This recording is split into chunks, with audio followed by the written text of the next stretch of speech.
There's something about plano. I just saw the Three of Coins at hindi lang ito basta plano na naisip niya lang. Parang talagang punong-puno ng seriousness ang plano na yun. Let's see kung anong klaseng plano yun, 'no? Okay, pinapakita sa atin dito. Look at that, see? Plano, Eight of Coins energy plus the presence of Wheel of Fortune. Looks like there's this big plan, no? Wheel of Fortune indicates tapos na, nangyari na, no? Dito sa aking naba-vibe. No? So, let's see what that is, no? All together. Let's all find out, no? Kahit ako lang man yung mag-i-interpret, okay? Malamang, yun naman talaga yung role ko dito. Nagrereklamo ka ba, Miss Yun? Hindi, Sino nagsabi nagrereklamo ko? Yun, Eme. So, let us see what that is.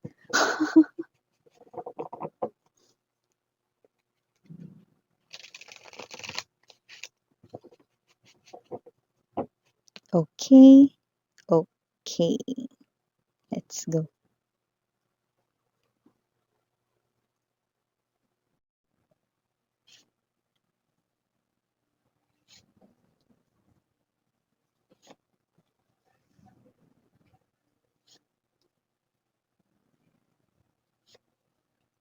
Oh,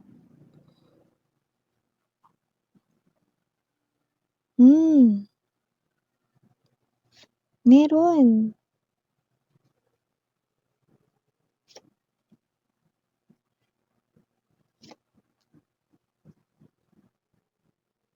Okay.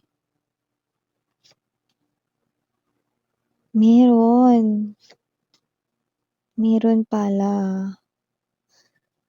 Yan, Akala mo wala, pero meron. Carlo Aquino yarn. Bottom of the deck. Ayan. Pinapakita sa akin, yung nangyari noon. Okay? So, there's a separation between you and this person. Okay? So, nakita ko, mga babes, merong isang araw, yung iba, gabi ito, okay? Bumalik rin talaga siya sa araw na yun or sa gabing iyon. Doesn't have to be that it has to be the exact day or time, na iniwan niya kayo, no? Pero meron ditong specific na araw, na bumalik siya for you. Okay?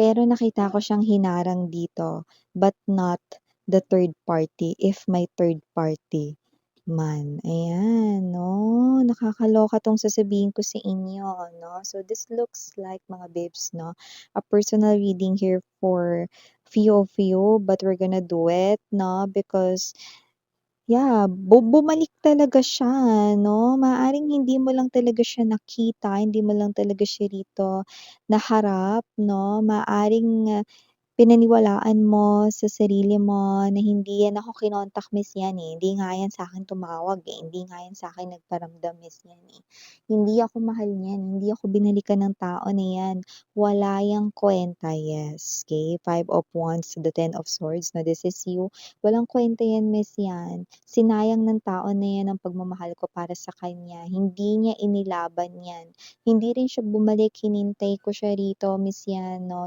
If you think na hindi siya rito bumalik, actually bumalik siya. I'm seeing that specific day, Yung iba, araw ito, yung iba, gabi ito, pero hinarang siya rito. Yan, Yan nakikita natin dito. So, mamaya ko sabihin ng iba pang detalye. Hi and hello there everyone. My name is Yan, new subscribers. Welcome. Returning Istam buyers, thank you sa inyong walang sawang love at support for me. At kung hindi mo pa alam, babe, meron pa tayo other channel. Link is down below sa ating description box. If interesado, i-click lamang yung link na yan para kayo mapunta there. Araw-araw nag-upload tayo ng collective readings for all signs din. Doon. At yun nga natin gender, bahay, lalaki, LGBT, lahat ay welcome. Puwede rin pong i-switch at pagpalit-palitin ng mga roles kasi ito ay general reading and at the end of the day lahat ay may malayang gamitin ng kanilang free will kung gusto ninyong kuhain ang inyo ritong mga messages na nagre-resonate for you, okay? Puwede niyo rin 'tong gawing guidance, it's up to you. So here, timeless tayo dito, puwedeng nangyari na, sa iba nangyayari na at sa iba mga babes 'no, mangyayari pa lang but definitely nangyayari talaga ito. Hindi mo lang nakita 'no. So kung sino man 'tong humarang, definitely the emperor right in here 'no. Pero yes, meron talagang ginawang hakbang yung ex mo, binalikan ka talaga niya, bumalik talaga siya, hindi mo lang talaga nakita rito 'no, dahil may humarang 'no. Nakita ko rito with the emperor.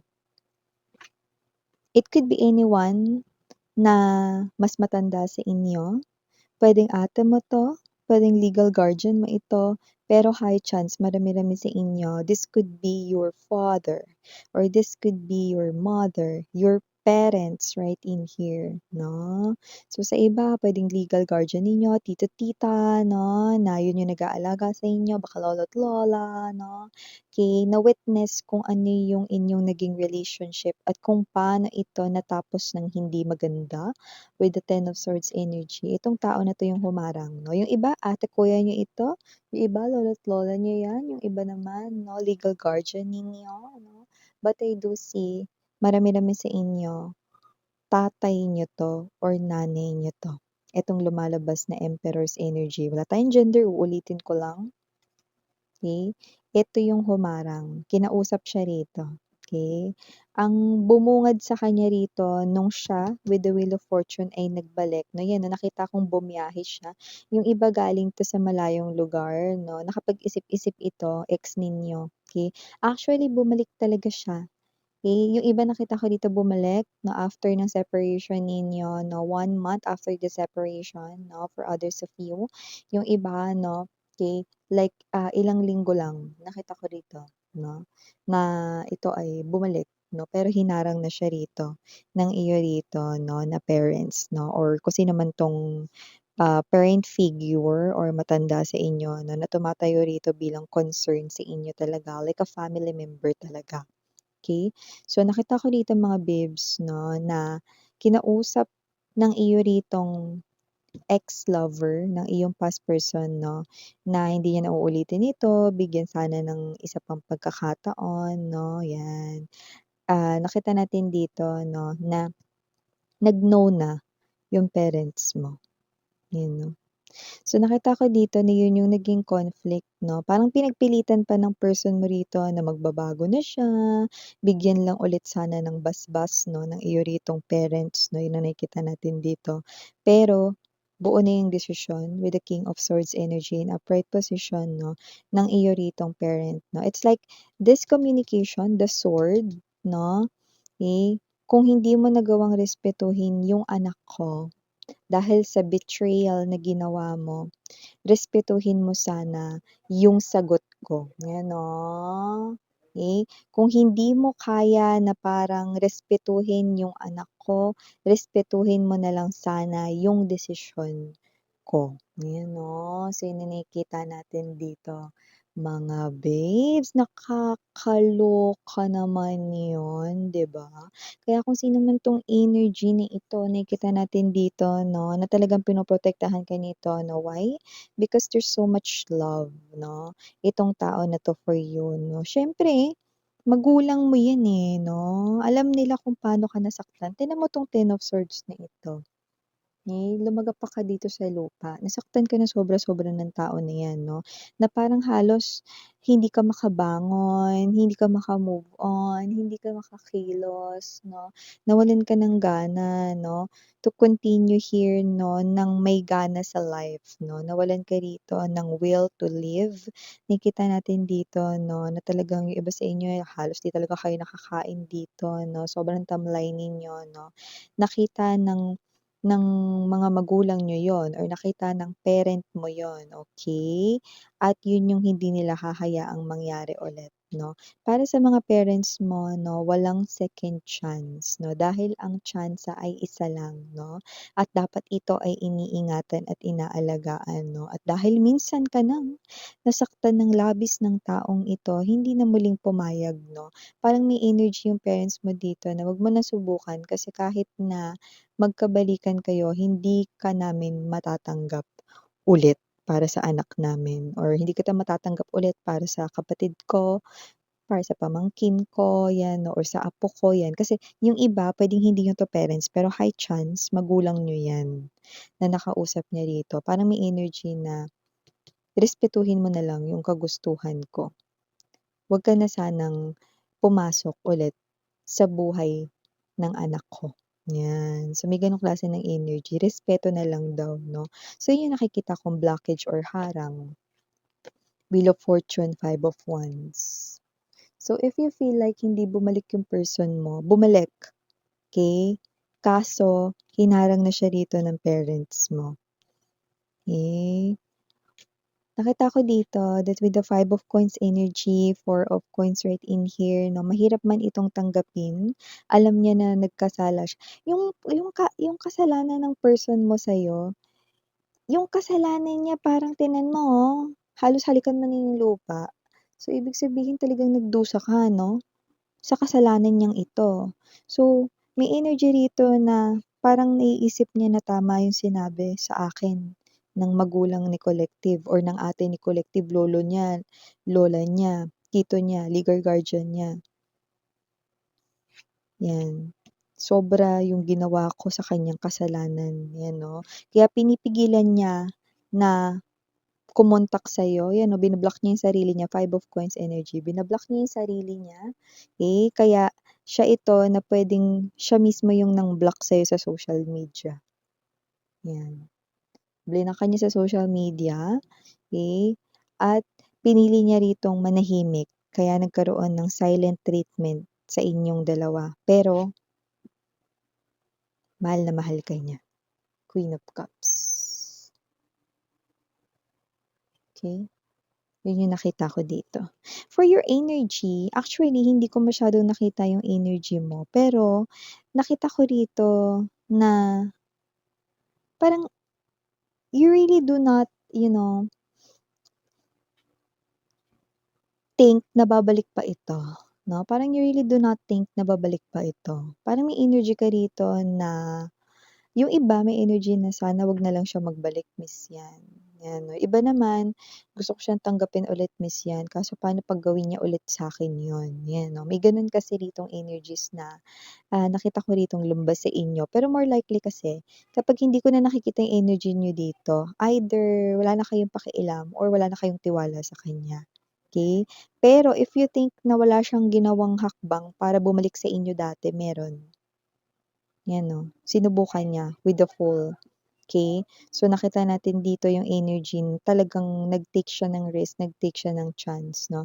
Kaya malungkot itong umuwi 'no, pagtapos niyang makausap rito kung sino man yun 'no, okey? At maaaring hindi mo na nalaman na nag-usap sila rito ng family member mo 'no. So, with the Hangman energy, Five of Cups right in here, Nine of Wands, nakita ko dito mga babes 'no, na eto siya, patuloy niya pa rin kayong iniisip ngayon at patuloy niya pa rin kayong iisipin 'no, and with the Five of Cups energy, look at that. Patuloy niya pa rin papangarapin, the Two of Cups is behind this person. Patuloy niya pa rin papangarapin dito, na kayong dalawa 'no, pero tingnan mo yung nasa harapan niya, Three of Cups. Three of Cups is the symbol of pagsasama, rekindle, reconciliation, okey, accepting second chance, pero lahat ng baso nakatumba na. Okey. So, parang ngayon naiisip niya 'no, na may point kung sino man ito na lumalabas bilang parent figure or family member mo diyan, very concerned sa inyo. May point na ang chance, isang beses lang dapat pinahahalagahan ng sobra. Kasi paano kung wala ng pangalawang pagkakataon, kagaya ng nangyari sa kanya, 'di ba? Sana kasi naisip mo 'yan. Bago mo ginawa 'yan, 'di ba? Kaya kung sino man 'tong energy na 'to 'no, yun yung nakikita natin dito, 'no?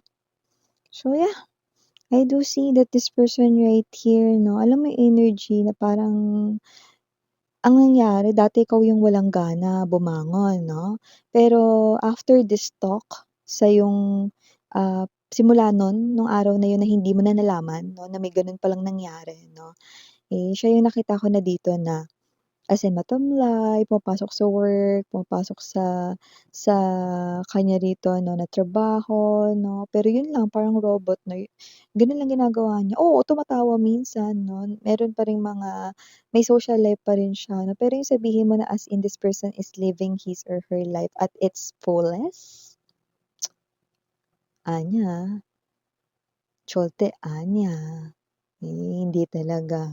Yun nakikita natin dito. Okay, so for the initials right in here, yes, we do have na for some reason I'm seeing letter A, but it's puwedeng tatlo yun, okey. Puwede rin naman na, dalawa, okay. So, may ganyan, could be letters, initials ninyo, alright, or his or her name, okay. We also have here the letter P, letter U, letter L, letter O, letter R, and last but not the least, the letter V, you know, victory V, okay?